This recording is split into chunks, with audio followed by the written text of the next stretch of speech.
Oke, kembali lagi di Apa Kabar Indonesia Pagi. Bang Herdiman, kalau melihat komposisi pemain, nantinya pemain yang seperti Struijk mungkin tidak bisa main di laga lawan Uzbekistan, akankah juga harus digantikan dengan yang lain sehingga komposisi timnas Indonesia kuat nanti melawan Uzbekistan?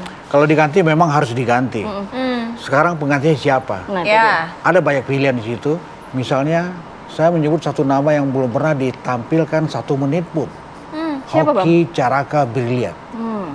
Tetapi Hoki memang belum memberikan satu kontribusi yang optimal untuk tim ini.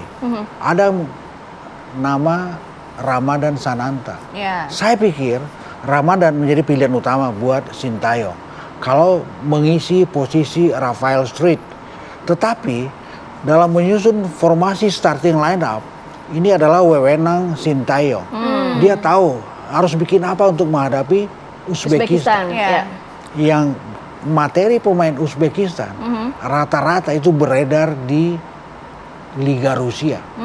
Ada yang main di Dinamo Moskow, ada yang main di Rubin Kazan, ada yang bermain di Prancis di RC Lens. Saya pikir interval waktu 3 hari sebelum berhadapan dengan Uzbekistan, Sintayong sudah berpikir keras bagaimana dia menyusun komposisi terbaik yang inheren dengan strategi yang akan dia terapkan melawan Uzbekistan. Saya berharap ini semifinal tidak berakhir dengan perpanjangan waktu, tidak berakhir dengan apalagi drama adu penalti. Selesai di 90 menit. Saya berharap seperti itu. Tetapi kalaupun harus berakhir dengan extra time, dengan adu penalti, di mana di situ butuh fokus, butuh stamina. Saya pikir skuad Sintayong juga ready untuk itu. Buktinya melawan Korea sudah teruji, sudah terbukti. Bang Rahim melihatnya bagaimana nih? Kira-kira skuad Garuda itu permainannya dari awal akan seperti apa? Kalau kita melihat kan dalam skema permainan sepak bola 15 menit lebih awal itu kan titik krusial gitu. Harus menyerangkah langsung atau bermain terbuka atau bagaimana? Kalau menurut saya, kalau saya lihat dari pertandingan yang kemarin itu, memang 10 menit pertama kita kayaknya diserang terus oleh lawan. Tapi yang paling bahaya 5 menit terakhir babak pertama dan 5 menit terakhir babak kedua. Itu adalah menit-menit rawan gol. Rawan gol Kan Indonesia kayak golnya di situ. Babak pertama Korea bisa bikin gol menit 43 apa gitu. Babak kedua menit 86. Itu krusial betul. Nah, mesti fokus kita itu. Kalau menurut saya sih Sintayong udah ngerti lah siapa yang mesti menggantikan nomor 11, siapa yang menggantikan ini, dia udah ngerti. Dia udah tahu lah siapa yang digantikan. Karena saya senangnya di tim ini, semuanya nggak merasa dia nomor 2 atau nomor 3. Semuanya sama, maka gembira semuanya. Equal, terutama pemain-pemain naturalisasi nggak merasa lebih hebat dari pemain-pemain kita.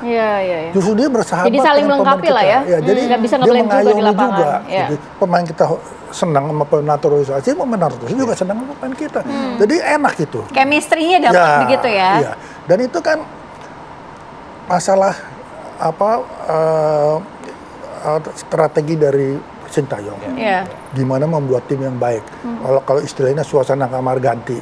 Suasana kamar ganti itu istilahnya kalau biarpun kita pelatih hebat, kita nggak bisa memanage suasana kamar ganti istilahnya. Nggak bagus itu. Jadi berawal dari kamar ganti dulu ya. Kalau menurut teman-teman di Garuda Qatar, dia berkabar ke saya, ini tim dia juluki sebagai happy team with the happy tears. Happy team with the happy tears. Air mata kegembiraan.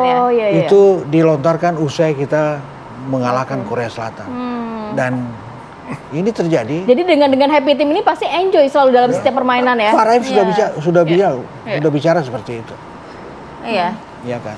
Nah, kalau misalnya kita melihat juga kan ini kan kalau misalnya Indonesia berhasil, kita optimis ya Indonesia berhasil menang dan akhirnya masuk final gitu ya. Nah, bagaimana dengan tiket Olimpiade ini gitu kan? Indonesia kan kansnya luar biasa besar juga gitu. Ya kalau dia masuk final kan berarti masuk Olimpiade pasti. Sudah pasti. Dan saya rasa Sintayong juga akan mempersiapkan. Mungkin lebih baik lagi nanti di Paris kan ada waktu berapa bulan kan. Bisa lebih kelemahan-kelemahannya bisa ditutupin dengan yang lebih baik dari sekarang. Bang Hardiman, kalau melihat ya, tadi kan sudah pasti berarti ke Olimpiade ya kita ya. Tapi ada juga yang mengartikan bahwa para pemain Indonesia disebut sebagai Olimpian. Apa sih sebenarnya gelar Olimpian yang dimaksud itu sebenarnya, Bang? Oke, ada tiga skema untuk bisa tiba di Olimpiade Paris. Skema pertama adalah versus Uzbekistan. Kita menang, kita ke final, itu artinya tiket ke Olimpiade sudah berada dalam genggaman. Kalau kita lolos ke Olimpiade, artinya siapapun materi pemain yang berangkat ke Olimpiade nanti, mereka adalah Olimpian. Olimpian adalah julukan untuk bagaimana seorang atlet mencapai puncak prestasi tertinggi dalam pentas dunia olahraga. Dan sejauh ini Indonesia baru punya 335 atlet yang menyandang predikat Olimpian. Ada banyak nama di situ, ada Emma Tapari, ada Yayuk Basuki, ada Wailan Walalangi, ada Taufik Hidayat, ada Susi Susanti. Dan ini nanti mereka sudah menyandang gelar Olimpian. Masalahnya nanti bagaimana mereka tampil optimal di sederet kota di Prancis dalam Olimpiade Paris nantinya. Prediksi mungkin ya? Terakhir prediksi skor. Harus prediksi skor. Berapa lawan Indonesia lawan Uzbekistan, Bang? Harapan saya adalah 2 kali 45 menit plus additional time tentu, ya kan. Harapan saya adalah kita menang. Berapapun, skor tipis, skor besar.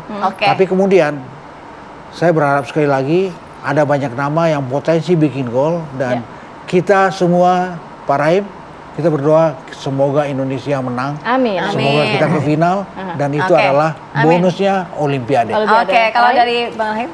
Ya, kalau saya rasa, kita semuanya kepengen Indonesia menang. Iya, harapannya Indonesia pasti menang. Harapannya semua optimis kita berharap juga. menang besar atau menang kecil, pokoknya menang. Itu kan yang penting. Karena begitu kita menang ya Olimpiade. Siap.